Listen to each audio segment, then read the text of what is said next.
नमस्ते बच्चों, आप सभी का स्वागत है। आज हम पाठ 12 अम्ल क्षारक की पहचान, इसमें सूचक पढ़ेंगे। सूचक क्या होता है? सूचक को अंग्रेजी में क्या बोलते हैं? इंडिकेटर कहते हैं। अब जो पदार्थ अम्लीय या क्षारीय नहीं होते हैं, ऐसे पदार्थ जो होते हैं रासायनिक दृष्टि से उदासीन होते हैं, जो अम्लीय भी नहीं है और क्षारीय भी नहीं है। जैसे पानी, वो क्या है?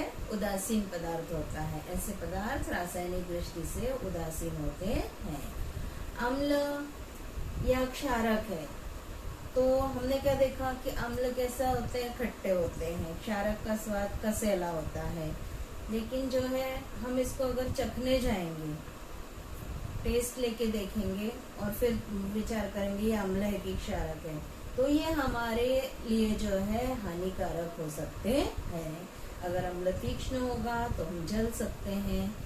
इसीलिए जो है अम्ल या क्षारक की पहचान करने के लिए सूचक इस विशिष्ट पदार्थ का उपयोग किया जाता है।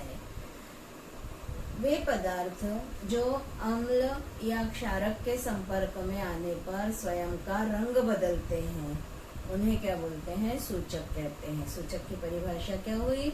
ऐसे पदार्थ जो अम्ल या क्षारक के संपर्क में आने पर अपना रंग परिवर्तित करते हैं, ऐसे पदार्थ सूचक कहलाते हैं। अब सूचक के प्रकार होते हैं। प्रयोगशाला में कौन कौन से सूचक उपयोग में लाए जाते हैं, अभी हम देखेंगे। प्रयोगशाला के सूचक, यहाँ पर देखिए बच्चों, प्रयोगशाला में उपयोग में लाए जाने वाले सूचकों के प्रकार दिखाए गए हैं।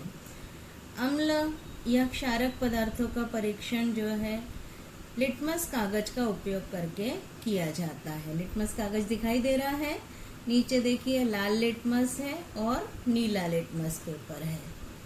अब जो है ये कागज जो है लाइकेन, पत्थर फूल, जो आपके मसाले में आपने अपने मम्मी से पूछिए कि पत्थर फूल जो है दिखाइए, तो लाइकेन, पत्थर फूल जिसे बोलते हैं, इस वनस्पति के अर्क से तैयार किया जाता है। यह लाल अथवा नीले रंग का होता है। नीला लिटमस पत्र जब अम्ल में डाला जाता है तो वह लाल हो जाता है और लाल लिटमस कागज क्षारक के कारण नीला हो जाता है। इसी प्रकार फिनोफ्थेलिन दिखाई दे रहा है। फिनोफ्थेलिन है, मैथिल ऑरेंज है और मैथिल रेड। ये भी सूचक द्रव्य के रूप में ही प्रयोगशाला में उपयोग में लाए जाते हैं। मैथिल ऑरेंज ये दर्शक अम्ल में गुलाबी हो जाता है और क्षारक में पीला हो जाता है। फिनोफ्थेलिन दिखाई दे रहा है, रंगहीन जैसा दिखाई दे रहा है। ये अम्ल में रंगहीन ही रहता है और क्षारक में एकदम गुलाबी हो जाता है, जैसे लगता है जादू हो गया है करके। इसी तरह से एक और सूचक होता है वैश्विक सूचक, जिसको यूनिवर्सल इंडिकेटर कहते हैं। ये द्रव्य रूप का सूचक है। ये अम्ल और क्षारक के संपर्क में आने पर अलग अलग रंग के परिवर्तन दिखाता है। मतलब थोड़ा अम्ल है, उससे ज्यादा अम्लीय, उससे ज्यादा अम्लीय, उससे ज्यादा अम्लीय, या क्षारक है फिर और अधिक क्षारक, ऐसे मतलब वैश्विक सूचक के अलग अलग रंग होते हैं। कभी नीला दिखेगा, कभी पीला दिखेगा, कभी गुलाबी दिखेगा, कभी हरा दिखेगा। तो इसके रंग के परिवर्तन के आधार पर हम जो है सूचक की पहचान कर सकते हैं। पीएच स्केल के आधार पर इसको जो है नापा जाता है। यहाँ पर देखिए बच्चों, इस सारणी में सूचक पदार्थों के यहाँ नाम दिए हुए हैं और सूचक के मूल रंग कौन से होते हैं वो दिए हैं। फिर ये सूचक अगर अम्ल में डालेंगे तो कौन सा रंग हो जाएगा, और अगर ये सूचक अगर क्षारक में डालेंगे तो कैसा रंग आएगा। जैसे पहला है, उदाहरण के लिए लिटमस कागज है। लिटमस कागज का सूचक का मूल रंग कैसा होता है? अगर लिटमस दो प्रकार के, एक नीला भी होता है, लाल भी होता है। नीला लिटमस अम्ल में डालेंगे तो लाल हो जाएगा और क्षारक में डालेंगे तो नीला ही रहता है। लाल लिटमस दूसरा वाला अम्ल में डालेंगे तो लाल ही रहता है वैसा का वैसा, और क्षारक में डालेंगे तो नीला हो जाता है। मेथिल ऑरेंज का रंग ऑरेंज मतलब कैसा होगा, नारंगी होता है वैसे उसका रंग। अम्ल में डालते हैं तो वो गुलाबी हो जाता है, और क्षारक में डालते हैं तो पीला हो जाता है। फिनोक्सिलिन, इसका रंग, मूल रंग कैसा होता है, रंगहीन होता है। अम्ल में इसका रंग रंगहीन ही रहता है और पानी जैसा दिखाई देता है, रंगहीन, और क्षारक में डालने पर वो एकदम गुलाबी हो जाता है। मेथिल रेड का मूल रंग रेड मतलब क्या है, लाल, लाल होता है, और अम्ल में इसका रंग लाल रहता है और क्षारक में इसका रंग पीला हो जाता है। अब बच्चों, घरेलू सूचक भी उपयोग में लाए जा सकते हैं।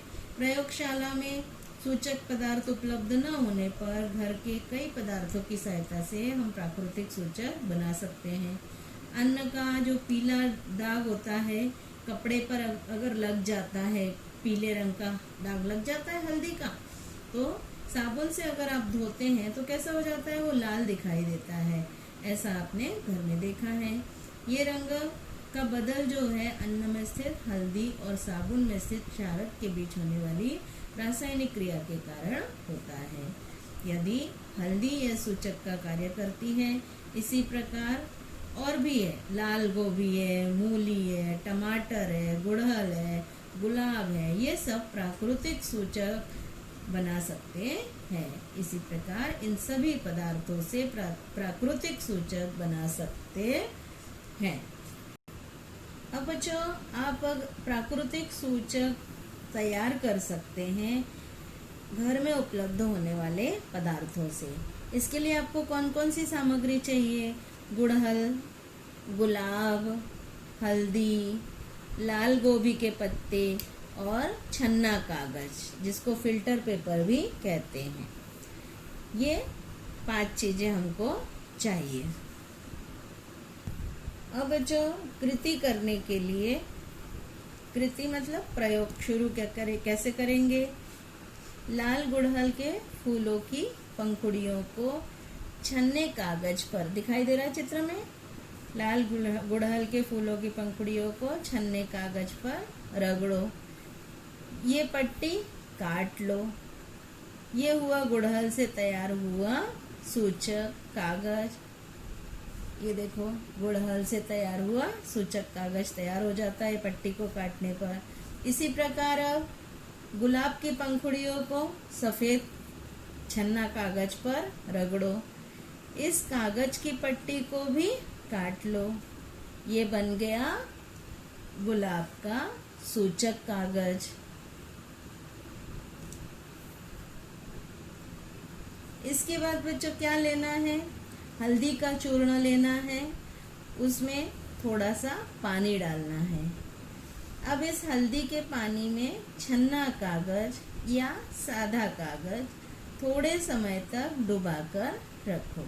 दिख रहा है आपको चित्र में, इस तरह से आपको डुबाकर रखना है। सूखने पर इस कागज की पट्टी तैयार कर लो। ऐसी पट्टियां काट के तैयार कर लेना है। इस प्रकार क्या तैयार हो गया, हल्दी सूचक कागज तैयार हो जाता है। इसके बाद लाल गोभी के पत्तों को थोड़े पानी में डालकर रखना है और पानी को गर्म करना है। गोभी के पत्तों का द्रव्य ठंडा होने पर, यहाँ दिख रहा है चित्र में, लाल गोभी के पत्तों को क्या किया, पानी में डालकर थोड़ा गर्म किया। गोभी के पत्तों का द्रव्य ठंडा होने पर उसमें कागज डुबाकर रख दिया और डुबाकर बाहर निकालेंगे। कागज सूखने पर जो है इसके छोटे छोटे टुकड़े कर लो। इस प्रकार गोभी के पत्तों का भी सूचक बन जाता है। दिखाई दे रहा है बच्चों, लाल रंग का गोभी के पत्तों का भी सूचक बन गया। काय का हमने बनाया, गुड़हल का बनाया, गुलाब का बनाया, हल्दी का बनाया और लाल गोभी के पत्तों के सूचक तैयार किए।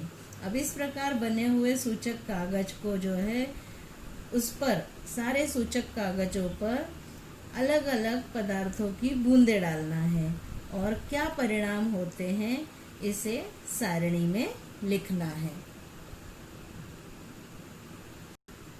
यहाँ पर देखिए बच्चों, एक सारणी दी हुई है। इस सारणी को आपको पूरा करना है। जैसे पदार्थ कौन सा है? नींबू का रस है। अब हल्दी के पट्टी पर नींबू के रस का क्या परिणाम होगा? नींबू का रस मतलब कैसा होता है?